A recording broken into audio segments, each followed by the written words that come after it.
मंच पे आपका स्वागत है और मेरा नाम है बलराम योगी।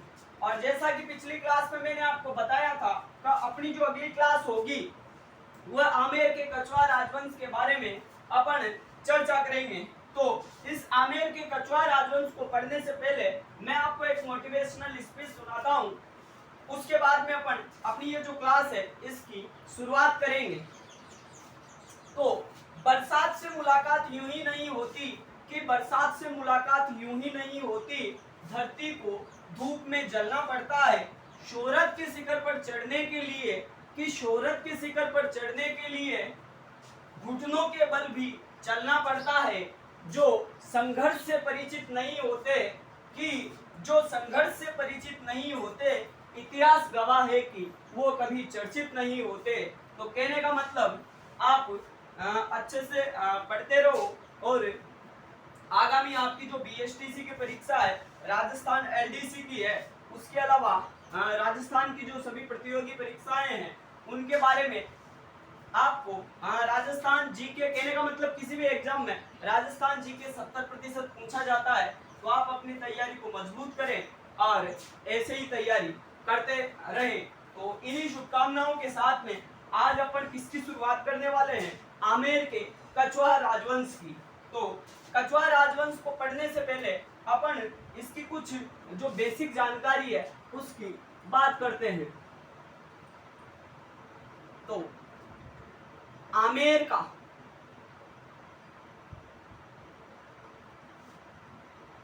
कछवाहा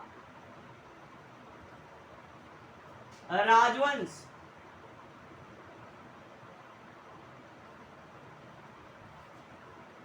का राज्य वाक्य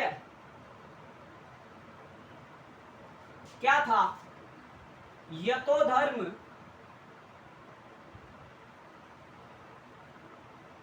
स्तुतो जय। क्या मतलब है इसका?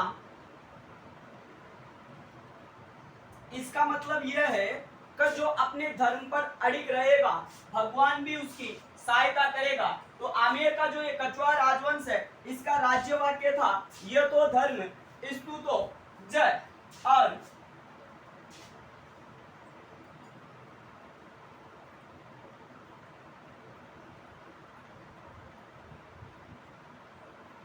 कछवाहा राजवंश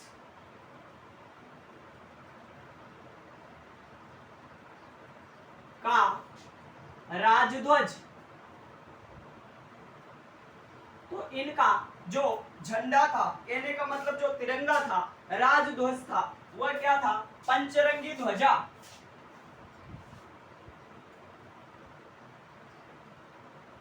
पंचरंगी ध्वजा यानी इसमें कौन कौन से रंग थे? लाल, पीला, नीला, सफेद और हरा। तो मैंने अभी तक आपको यह बताया है आमेर का कछवार राजवंश का राज्य वाक्य था यतो धर्म स्तुतो जय। उसके अलावा आमेर के कछवार राजवंश का राजध्वज पंचरंगी ध्वजा, अर्थात इसमें लाल, नीला, पीला, सफेद और हरा ये इसके अंदर रंग थे। उसके अलावा आमेर के कदली महल में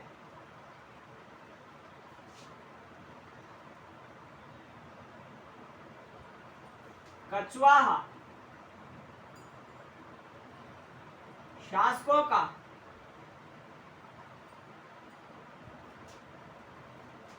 राज्याभिषेक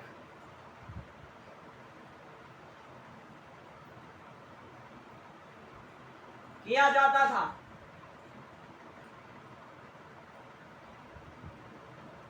आमेर के कदली महल में जो कछवार राजवंश के शासक थे इनका राज्याभिषेक किया जाता था। और कछवाहा राजवंश की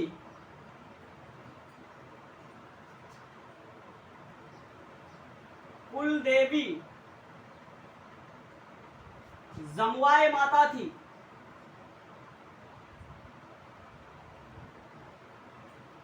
जमुआए माता थी।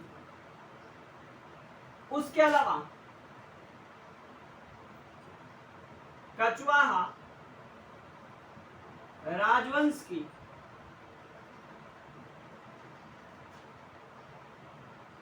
आराध्य देवी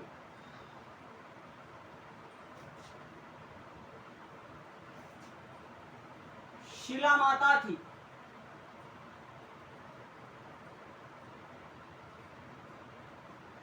तो ये कुछ बेसिक बातें थी। तो चैप्टर को पढ़ने से पहले इन विशेष बातों का आपको ध्यान होना चाहिए। तो मैंने आपको क्या बताया है, आमेर का कछवाहा राजवंश का जो राज्य वाक्य था वो था यतो धर्म स्तुतो जय, अर्थात जो अपने धर्म पर अड़िग रहेगा भगवान भी उसकी सहायता करेगा। आमेर के कछवाहा राजवंश का राजध्वज था पंचरंगी ध्वजा, अर्थात लाल, पीला, नीला, सफेद और हरा, ये इसके अंदर रंग थे। उसके अलावा आमेर के कदली महल में कछवाहा शासकों का राज्याभिषेक किया जाता था। उसके अलावा मैंने आपको बताया जिस प्रकार अजमेर सांबर के चौहानों की कुलदेवी शाकंभरी माता थी या सांबर माता थी, उसी प्रकार ये जो जयपुर का कछवाहा राजवंश है इसकी कुलदेवी कौन सी है, जमुआए माता, जबकि आराध्य देवी कौन सी है, शिला माता।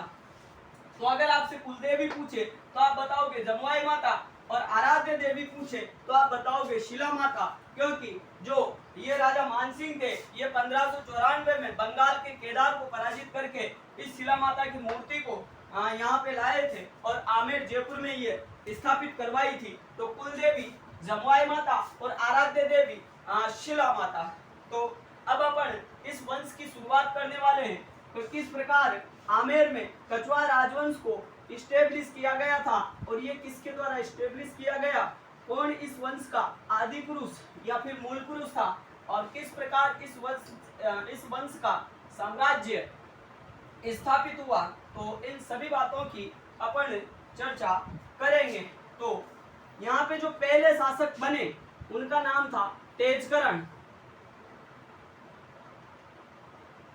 तेजकरण पहले जो शासक थे उनका नाम था तेजकरण। तो दुल्हे राय के नाम से प्रसिद्ध तेजकरण को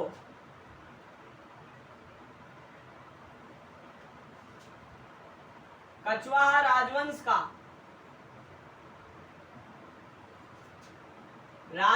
का आदि पुरुष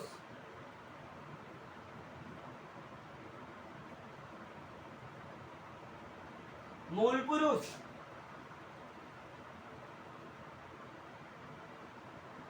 तथा संस्थापक माना जाता है। कहने का मतलब ये दूल्हे जैसे लगते थे, कौन, तेजकरण, इसी कारण दूल्हे राय के नाम से ये इतिहास में प्रसिद्ध है। और इन्होंने कछवाहा राजवंश को इस्टेब्लिश किया, इसी कारण इनको कछवाहा राजवंश का आदि पुरुष, मूल पुरुष तथा संस्थापक बोला जाता है। उसके अलावा तेजकरण ने क्या किया, 1137 ईस्वी में दोसा के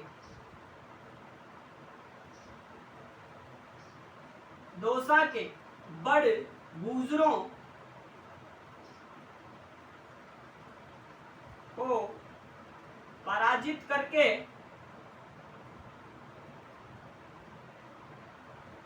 दोसा को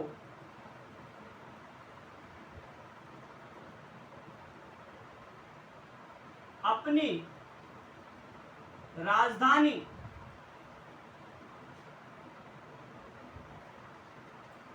बनाया।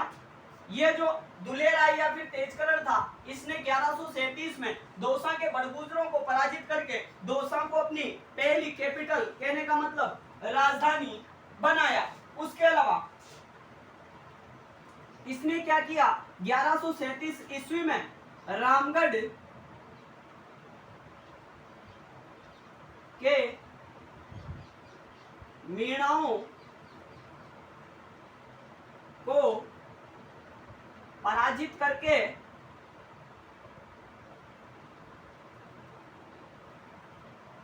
कुलदेवी जमवाय माता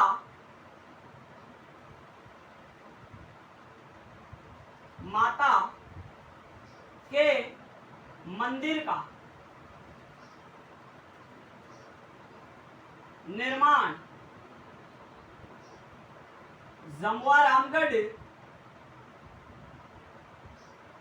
जयपुर में करवाया।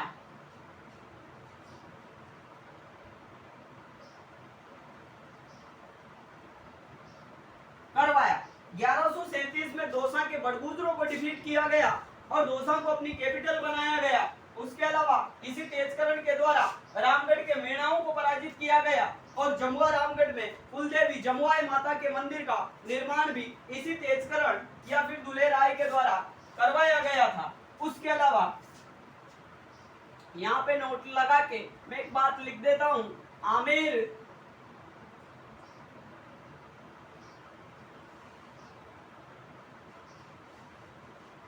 आमेर प्रशस्ति में कछवाहा राजवंश को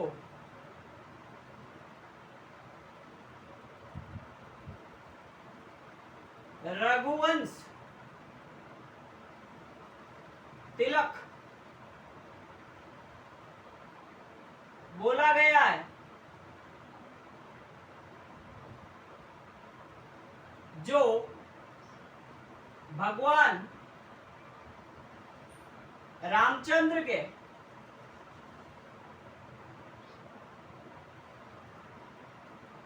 ज्येष्ठ पुत्र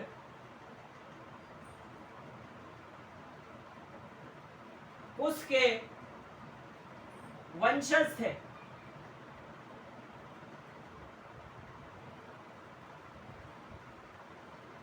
और नरवर के जंगल मध्य प्रदेश से वैसे इनका संबंध भी रहा है। तो दुलेराय या फिर तेजकरण दुलेराय के नाम से इतिहास में प्रसिद्ध है और इसी कारण इन कछवा राजवंश को इनके द्वारा स्टेब्लिश भी किया गया था। इसी कारण इनको कछवा शासकों का आदि पुरुष, मूल पुरुष तथा संस्थापक कहा जाता है। फिर तेजकरण के द्वारा 1137 में दोसा के बड़गुजरों को डिफीट किया गया और दोसा को अपनी पहली राजधानी बनाया गया। उसके अलावा 1137 में रामगढ़ के मेणाओं को पराजित करके जमुआ रामगढ़ में कुलदेवी जमुआई माता के मंदिर का निर्माण भी इसी तेजकरण या फिर दुलेराय के द्वारा करवाया गया था। उसके अलावा ये जो आमेर प्रशस्ति है, इस आमेर प्रशस्ति में जो ये कछवा राजवंश है, इसको रघुवंश तिलक बोला गया है, जो भगवान रामचंद्र के ज्येष्ठ पुत्र उसके वंशज थे। तो ये थे आमेर के शासक दुलेराय या फिर तेजकरण। तो अब आप इसको नोट आउट कर सकते हो। अब अपन आमेर के अगले शासक के बारे में चर्चा करने वाले और उनका नाम क्या है, कोकिल देव। उन शासक का नाम क्या है, कोकिल देव। तो ये थे दुलेराय या फिर तेजकरण, जिनके द्वारा इस कछवा राजवंश को स्टेब्लिश किया गया था। अगले जो शासक बने आमेर के, उनका नाम क्या था, तो उनका नाम बताओगे आप? सर उनका नाम था कोकिल देव।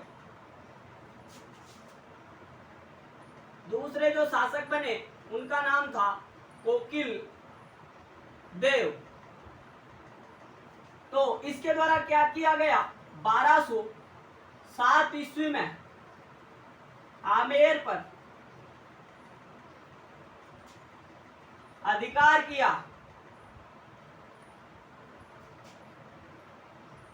किया तथा आमेर को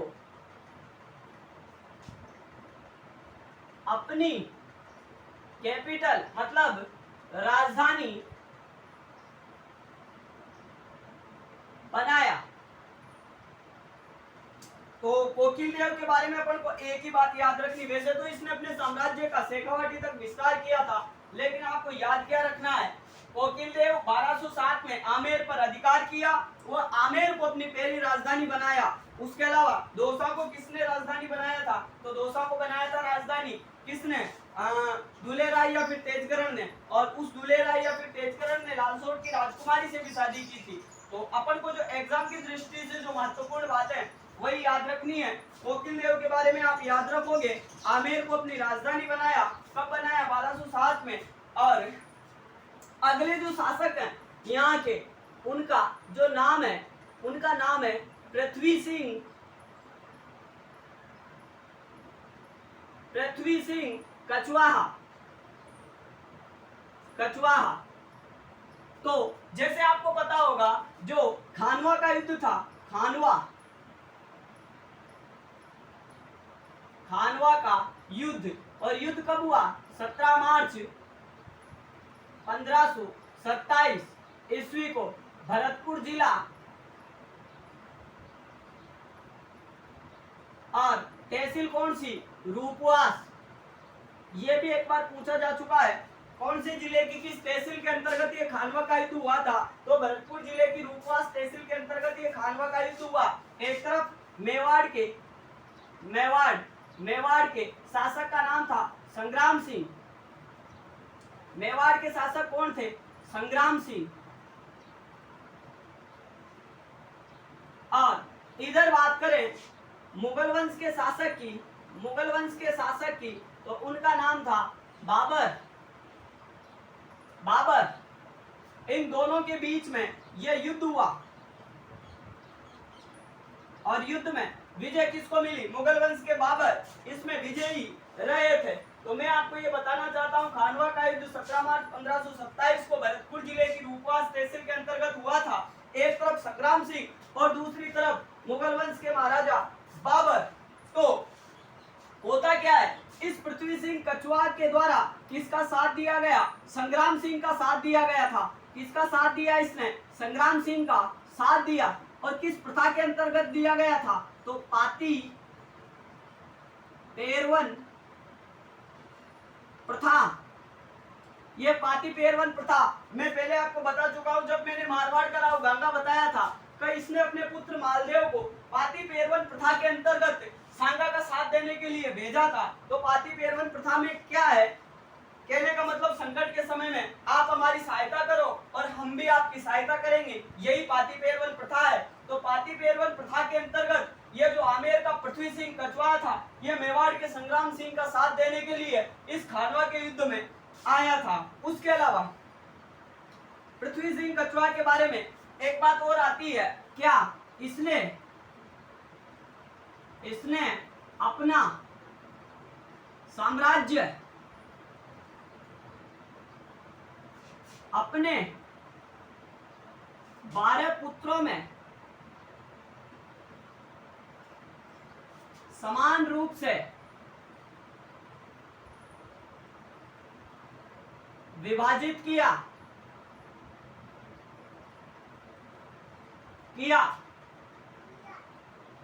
इसी कारण जयपुर को 12 कोटड़ी के नाम से जाना जाता है। कहने का मतलब इस पृथ्वी सिंह कछवाहा के द्वारा अपना जो साम्राज्य था ये अपने 12 पुत्रों में समान रूप से विभाजित कर दिया गया था। इसी कारण जयपुर को उस समय किस कोटड़ी के नाम से जाना जाता था, तो आप बताओगे 12 कोटड़ी के नाम से जाना जाता था। 12 कोटड़ी के नाम से जाना जाता था। तो कोकिल देव 1207 में आमेर पर अधिकार किया, वो आमेर को अपनी राजधानी बनाया गया इसके द्वारा। उसके अलावा पृथ्वी सिंह कछवाहा, तो इनके बारे में मैंने बताया है आपको कि पाती पेरवन प्रथा के अंतर्गत संग्राम सिंह का साथ दिया गया था इसके द्वारा। और इस पृथ्वी सिंह कछुआ ने अपना जो साम्राज्य था ये अपने 12 पुत्रों में समान रूप से विभाजित किया। इसी कारण जयपुर को उस समय 12 कोटड़ी के नाम से जाना जाता था। तो अगली क्लास में अपन रतन सिंह कछुआ, उसके अलावा भारमल या बिहारी मल, फिर भगवंत दास, इन शासकों के बारे में चर्चा करेंगे। तो आप इसको नोट आउट कर सकते हो। आज की क्लास और अभी के लिए इतना ही। धन्यवाद। आपका दिन शुभ हो।